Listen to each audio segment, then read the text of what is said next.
ګرانو ملګرو سلامونه اړیکې هیلې هیله دې چې روغ او جوړ به وئ.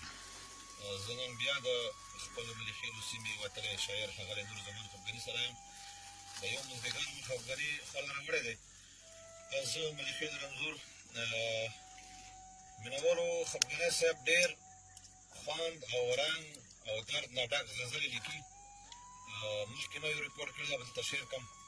خفګاني صاحب یو غزل دی چې نیمګړي ارمانونه مې نیمګړي پاتې دي، د مینې په مرچو کې رانه مړي پاتې دي. دا بیا ډېرو کسانو ځان سړولی و دا غزل.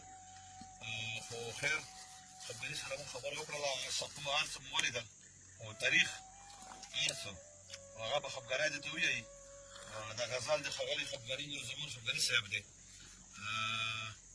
تاسو نه ډېره مننه چې د مو پروګرام ګورئ. خفګاني صاحب ټول غزل وګورئ. دا غزل لږ دی ما د شاعري چې کومه دی دا ډېره ځنډنه دی او دا خلکو مونه یوسي مرګلتې په شکل خو هغوی چې دي شي په هغه نه پوهېږي، په قدر یې نه پوهېږي، په قانون نه پوهېږي، په قانون یې نه پوهېږي. بادشاه ورته ولي که هغه ته وایي چې رڅه دا شاعر بې مزاجه سړی دی، هغه بیا ځان د کوزه خپله نامه اوسې ولیکي. دا زه یو بیا نشر کوم چې ما که دا خلکو ته پاته ولګېږي دا اصلاح دی که نه. نیمګړي ارمانونه مې نیمګړي پاتې دي، د مینې په مرچو کې رانه مړي پاتې دي.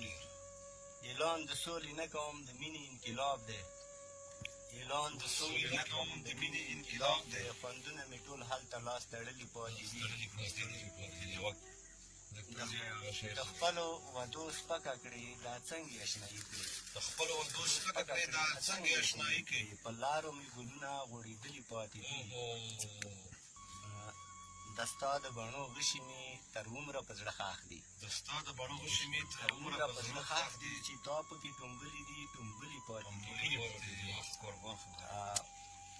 پوهېږم چې خندا کې د زهرو پیاله راکړه، پوهېږم چې خندا کې د زهرو پیاله راکړه. لاسونه مو په زړه پورې نیولي پاتې دي.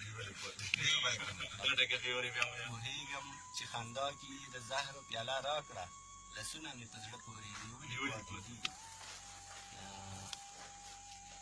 بېلتون په خفګاني د سینهڅا په حمله وکړه، بېلتون په خفګاني د سینهڅا په حمله وکړه. اشنا چې څه منلي دي منلي پاتې دي. ګرانو اورېدونکو او لیدونکو مننه وي تاسې نه. دا خفګاني صاحب چې ډېر بالا هغو څه پراته دي ډاکومنټ ډېر بالا شعرونه څه پراته دي، خو له بده مرغه چې څه وسیله نه لري. د کتابونه چاپ نه پاتې دي، چاپ نه دي شوي او نه چې تا البم کړی دی چې البم یې ریلیز شوی سندرغوړي ته مخته کړی وي که نه. نو تاسې نه هم یو جهان مننه چې موږ دا پروګرام وینئ. د ښاغلی نور زمان خفګاني صاحب زموږ د ملخیلو سیمې ښکلی وتلی شاعر.